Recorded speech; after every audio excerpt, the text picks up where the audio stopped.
and welcome to Lumino. I would like to apologize beforehand on any names I mispronounced for this video.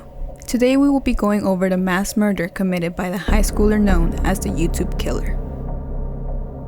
Pekka-Eric Auvinen was born on the 4th of June 1989 in Helsinki, Finland to Michaela Vuorio and Ismo Auvinen. Pekka was described as an intelligent, philosophical, and ambitious young man. Pekka was attending Jokela High School in Tuusula, Finland, and was fascinated by Nazi and Stalin's ideologies. His YouTube's profile username was Stumgeist89, and he called himself a social Darwinist who would eliminate all who he saw unfit. In his videos, he made it clear he no longer wanted to be part of society and saw it as his job to rid humanity of so-called failures of natural selection. Pekka had posted several blogs and videos on the internet and called them the manifesto of a natural selector. He stated on the blog, "I cannot say that I am the same race as this miserable, arrogant, and selfish human race. No, I have evolved a step higher," and continued to describe himself as an 18-year-old man who is ready to die for his cause. In his video collection, he had uploaded several gruesome tributes to killers such as Eric Harris, Dylan Klebold, Jeffrey Dahmer, and several others. Some of the videos reveal Jews being tortured and killed, as well as a post glorifying the last days of the Twin Towers. After a while, Pekka began to post videos of himself. In one of his videos, Pekka was using apples for target practice in a forest. In another video, Pekka was wearing a shirt stating humanity is overrated and informing the world of his plan to murder those he saw as unfit disgraces of human race. Pekka's last YouTube video was called Jokela High School Massacre, November 7th, 2007, foreshadowing the school shooting. The video showed a still picture of Jokela High School overlaid with red photos of him holding a gun aimed at the camera and heavy metal music playing in the background. He had posted the video a few hours before going to school and carrying out his plan. He had also blogged, "Death and killing is not a tragedy. Not all human lives are important or worth saving.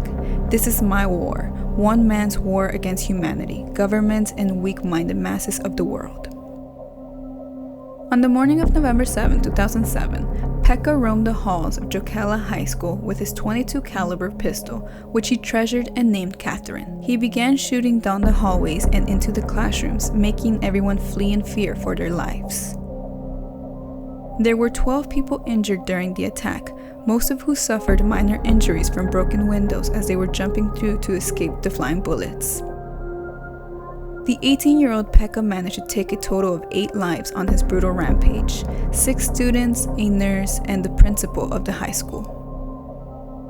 The police department was called around 11:44 a.m., and officials made contact with Pekka 11 minutes later. Right before getting surrounded by the police, Pekka was allegedly trying to set the second-floor corridor by the cafeteria on fire. As soon as police surrounded the school building, Pekka turned his .22 caliber on himself and then pulled the trigger. He was taken to the hospital with critical head wounds, left in a vegetative state, and later died.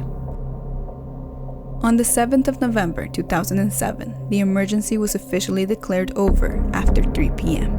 Pekka's friends who had known him for 10 years said Pekka had started acting bizarre, drawing pictures of guns and extreme violence. But when they asked him about his strange behavior, he replied he was only joking.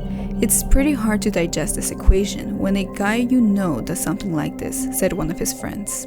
Kim Kiuru, a Jokela High School teacher, stated he heard an announcement over the school's intercom system just before noon that all students should remain in their classrooms.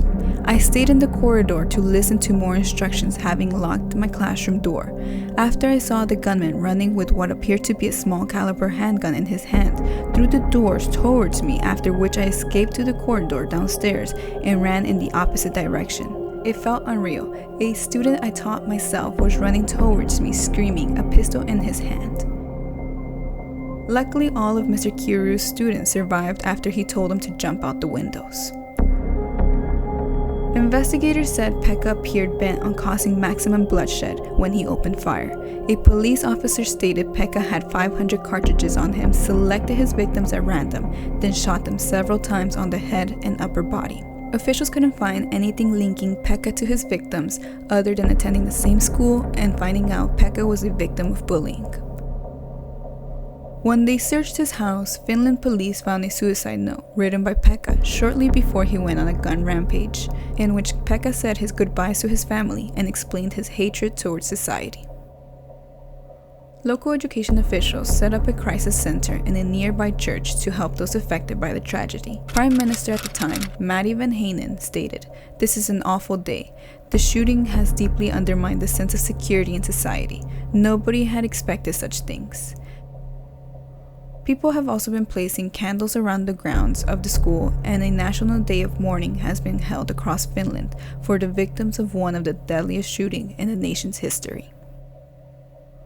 Thank you for watching today's episode. If you liked the video, please like, share, and subscribe. Thank you. Until next time.